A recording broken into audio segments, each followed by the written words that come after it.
Okay, to finish up chapter 9, let's take a look at the ratio for this chapter, which is, again, another turnover ratio called the fixed asset turnover ratio.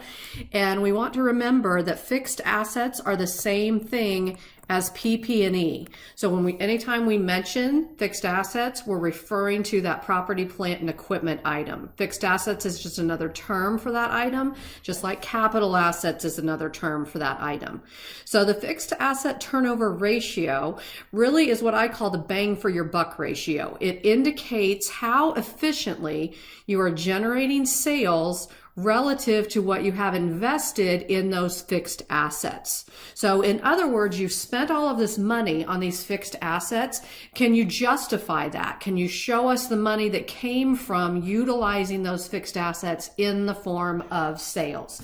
So the fixed asset turnover ratio is equal to net sales divided by average net fixed assets. And again, we want to remember that net fixed assets are the same thing as PP&E.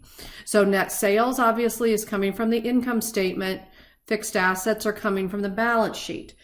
With all of our ratios, anytime we combine balance sheet and income statement data, the sales is for the entire year. So we want the balance sheet data to reflect the entire year as well. So when we do an average, we want to average the beginning balance and the ending balance, remembering that our beginning balance comes from last year's ending. So we take last year plus the current year and divide that by 2 to get an average on any ratio where it's indicated. And we do that again when we combine income statement and balance sheet data. So what I want to do next is go ahead and calculate this fixed asset turnover ratio for Home Depot. Now, when we get an answer for that, we need to think about what it means. How do we interpret it? So when we calculate our answer, that will be telling us how much in sales Home Depot earned for each dollar they have invested in average net fixed assets. So obviously it would be better if that thing would go up. We want to see these increasing, not decreasing. We want more sales for each dollar of net fixed assets. So as we calculate this, again, we're going to take our sales figure and divide that by our average net fixed assets. So let's go out and look at those together, just to make sure you're in the right spot locating those numbers. So get in your financials right here with me.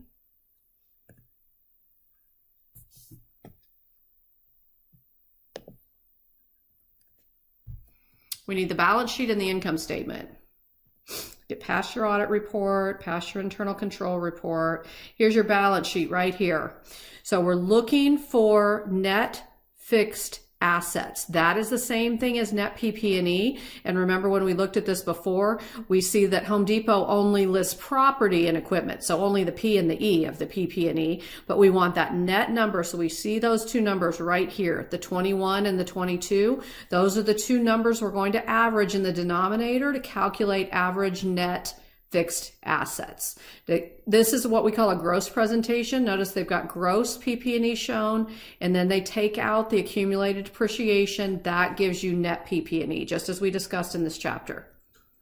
So then going to the income statement, we said we need the net sales number just for this year. So again, we've pulled that number before, and there it is, the $94,595,000,000. So let's go back now and put those three numbers into these ratios, or into this ratio. Okay.